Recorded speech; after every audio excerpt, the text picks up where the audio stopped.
Okay, this shir is going to be about the shape of the letter of the Aleph.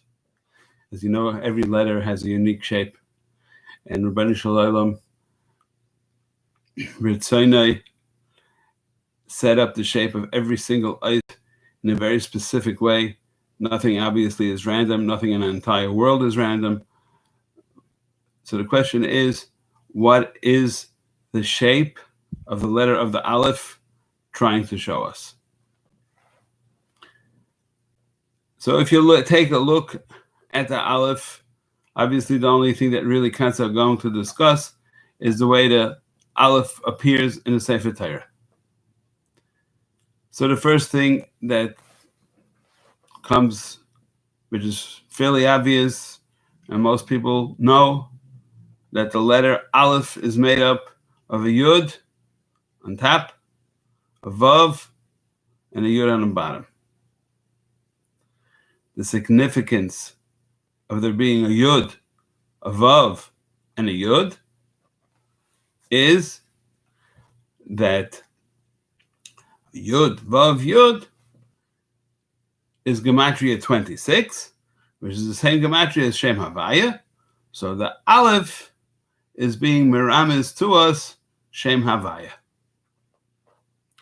We mentioned in another shir a while ago why the Torah started with a bais and not with an Aleph, because bais was miramis to us, midah of emes, and Aleph was miramis to us, the midah of sheker, or in Tikkun Zayir is brought down that the Aleph starts off with Urur starts off with an Aleph, therefore we didn't want to start the Torah off with the Aleph.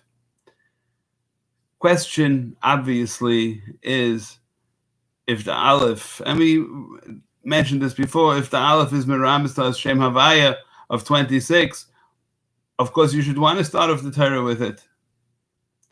So there are rules in Kabbalah especially, and in general, that even if you find, generally speaking, a certain characteristic about something, but if it has a negative characteristic in it as well, so therefore then we don't use that.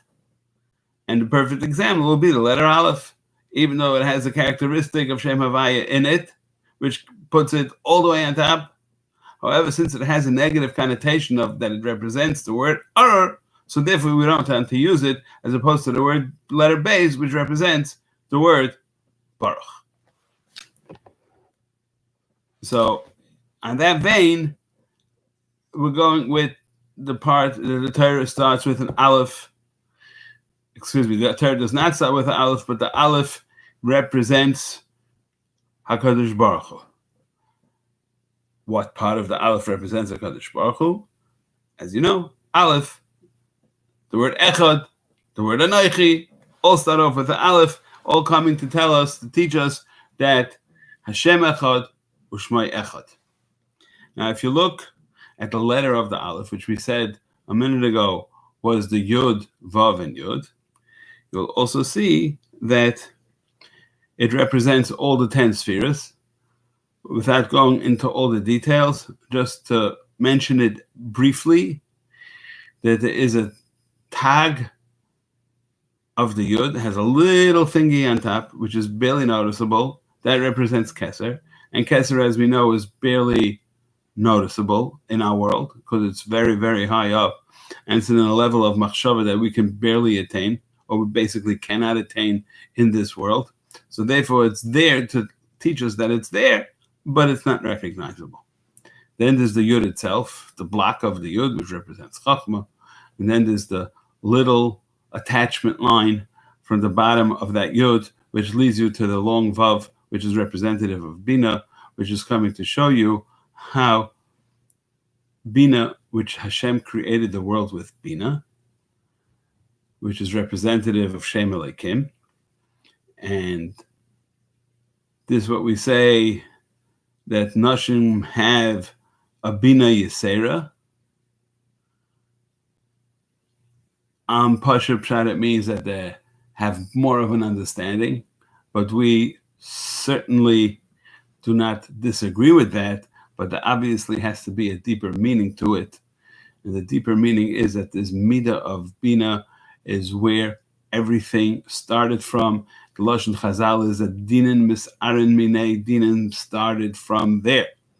And dinim at this level is very, very high level, just means that it's on a physical level, that anything physical has limits.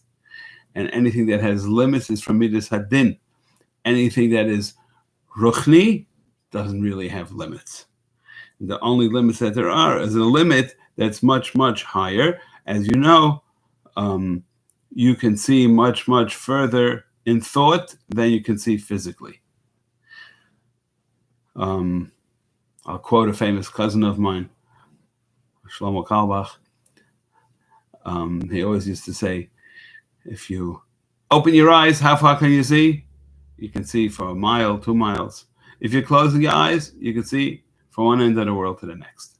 So obviously it's b'machshavat al yemilsa. Everything is dependent on your thought. And the midah of bina is the beginning of all physicality. Hashem created the world with the Bereishis bara Elokim. Elokim is representative of the midah of bina. And you also see that the Nashim are also holding back because they're having one child at a time, or 2, maybe 3 at a time, but generally speaking, they're only having 1 at a time, so they are holding back, as opposed to having multiple and multiple children at one time. So there is a midah of bina there. This is all brought down. I'm not saying anything of my own. Everything is brought down in this form. There's one other very, very strong characteristic about the letter of Aleph, which we can take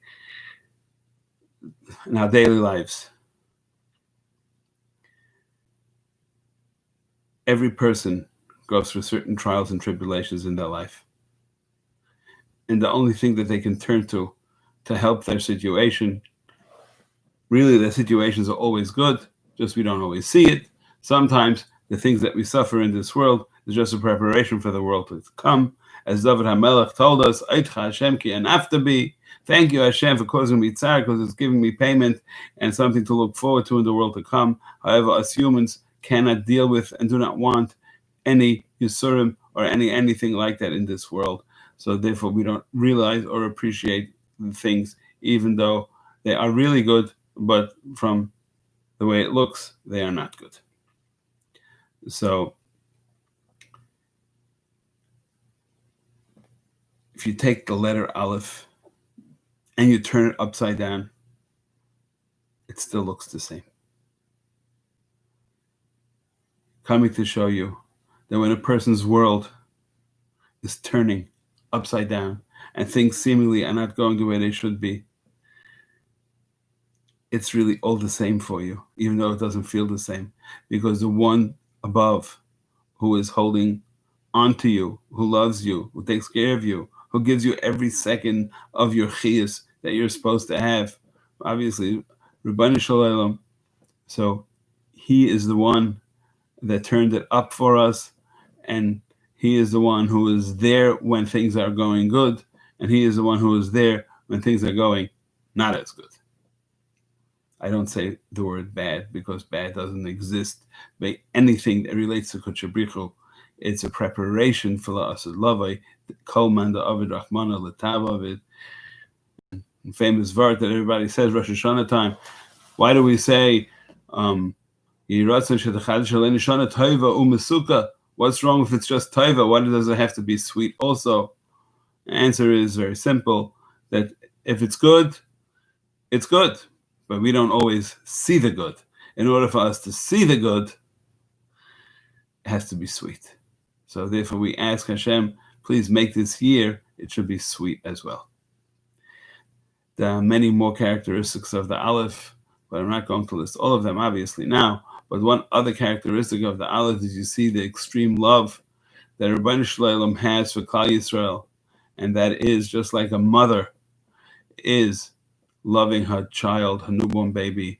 When she nurses the baby, she holds the baby in a position that she can look down at the baby that she's holding, and the baby can look up and see her and lock eyes together.